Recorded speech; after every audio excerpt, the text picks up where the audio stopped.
کیا کیا ہوا مجھے؟ اس کی آنکھوں میں خوف سمایا ہوا تھا. کچھ نہیں، سب ٹھیک ہے، لیٹی رہو.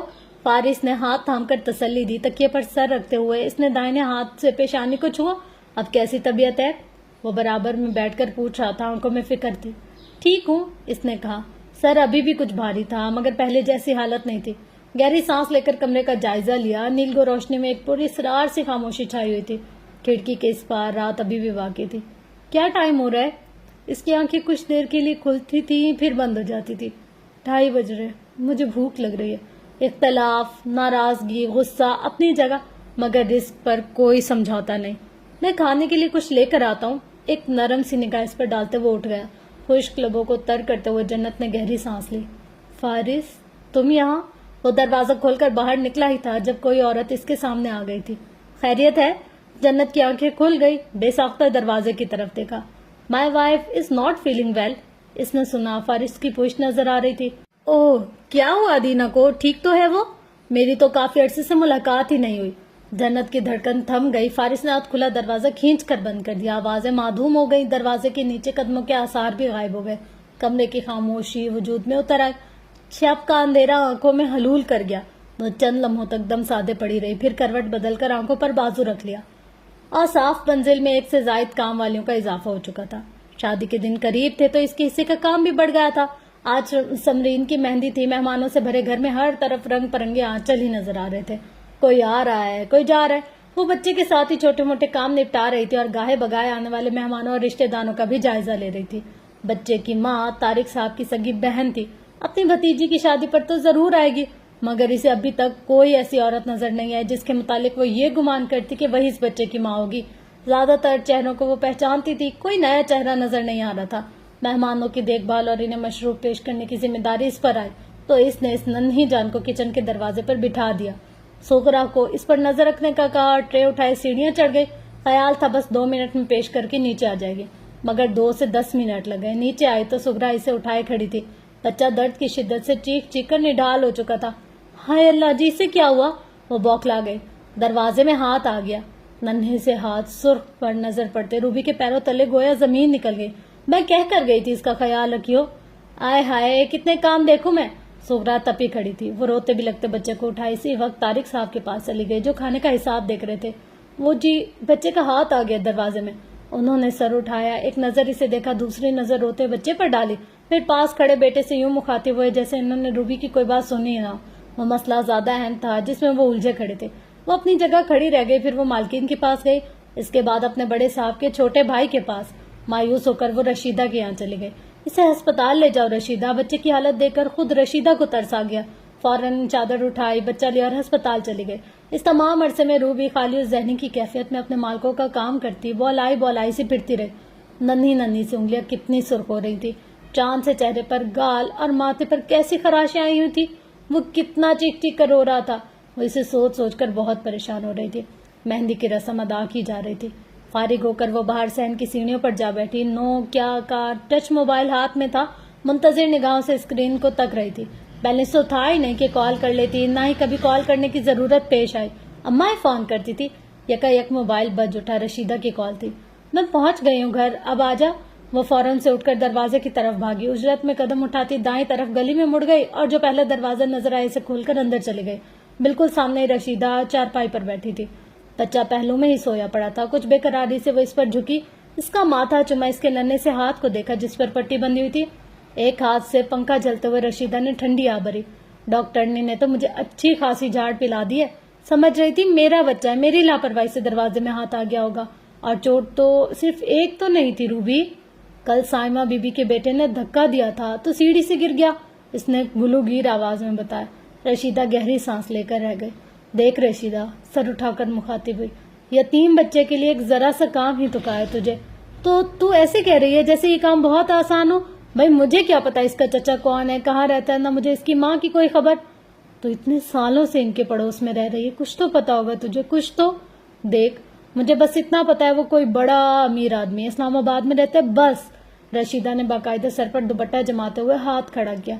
تو اپنے گھر والے سے بات تو کر، کچھ تو پتا ہوگا اسے. مجھے بس فون نمبر چاہیے یا پھر گھر کا پتا، باقی میں سب خود دیکھ لوں گی. رشیدہ نے تعجب سے اس دان پان سی لڑکی کو دیکھا. جس کا خود کا کوئی سہارا نہ تھا، وہ لاوارثوں کی طرح پلتے اس بچے کے لیے سہارا ڈھونڈ رہی تھی۔ کیا خبر تیری یہ نیکی اللہ کو پسند آ جائے اور وہ تیرے لیے آسانیاں کر دے۔ وہ منت سماجت پر اتر آئی تو رشیدہ نے ٹھنڈی آبری، اچھا ٹھیک ہے، بات کروں گی میں، لیکن وعدہ نہیں کر سکتی۔ روبی نے خوش ہو کر ممنون نگاہوں سے اسے دیکھا، پھر بچے کو احتیاط سے بازوں میں اٹھا لیا۔ دوائیوں کا شاپر بھی ساتھ تھا۔ ڈاکٹر نے کہہ رہی تھی بچہ بہت کمزور ہے، صحت کا خیال رکھو۔ تشویش سے کہا، جتنا ہو سکے رکھتی تو ہوں، دودھ میں پانی ڈال کے دیتی ہوں، بڑی بیگم ایک ایک چیز پر نظر رکھتے ہیں۔ رشیدہ کو افسوس ہوا، تم میرے سے لے جائیے کچھ چاہیے ہو تو۔ ظالم لوگ اللہ کی قہر سے نہیں ڈرتے، یتیم کے ساتھ ایسا سلوک۔ وہ اسے سینے سے لگائے چوکھٹ عبور کر گئی۔ گھر پہنچتے سیدھا اپنے کمرے میں گئی۔ بچے کو احتیاط سے سلانے کے بعد چارپائی کو کھینچ کھانچ کر کھڑکی کے پاس رکھا۔ برابر میں بیٹھ کر بہت نرمی اور افسوس سے اس کے چہرے کو دیکھتی رہی۔ لمبی پلکوں پر جگہ جگہ نمی ٹھہری تھی۔ ستا ہوا گلابی چہرہ کتنا زرد ہو رہا تھا، ننھے ننھے سے ہونٹ بھیجے ہوئے تھے۔ وہ واقعی بہت کمزور لگ رہا تھا۔ بس کچھ دن اور میں تجھے یہاں نہیں رہنے دوں گی۔ اس کے گرد بازو ڈالے تسلی دی۔ کھڑکی کے اس پار عین سامنے شادی والا گھر روشنیوں سے جگمگا رہا تھا۔ مہمانوں کی آمد رفتہ حال جاری تھی۔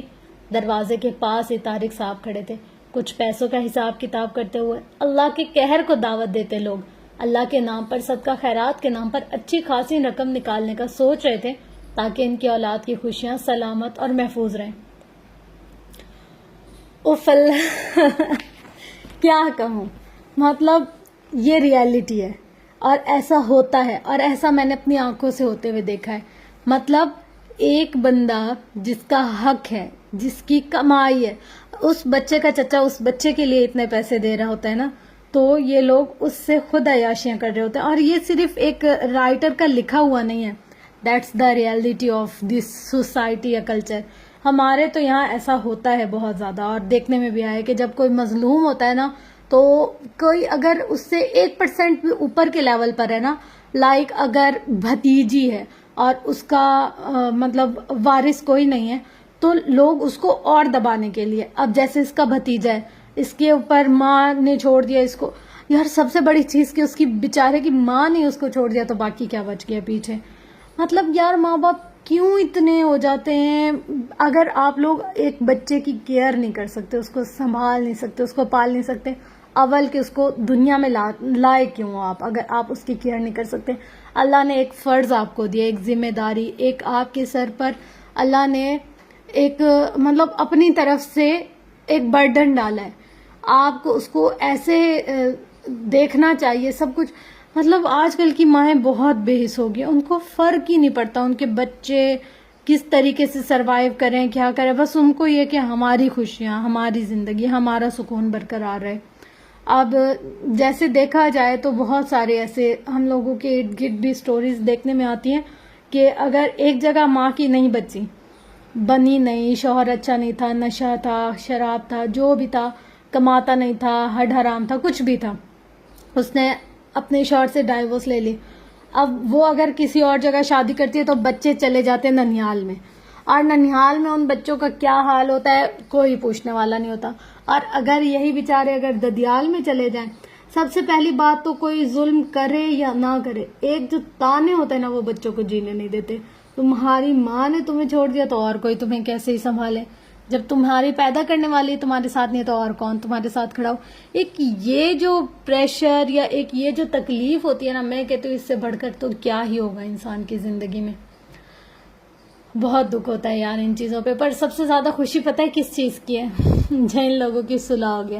اتنا اچھا سین تھا، اللہ مجھے تو اس وقت بھوک لگنے لگی جب انہوں نے اتارا اتنا سلام، اتنا سارا کھانا لے کر آئی وہ۔ یار کتنی اچھی ہے نا مسز شیرازی، بہت اچھی ہیں، مطلب ان کا انداز، ان کی بات اتنا کیوٹ لگتا ہے نا مجھے ان کا۔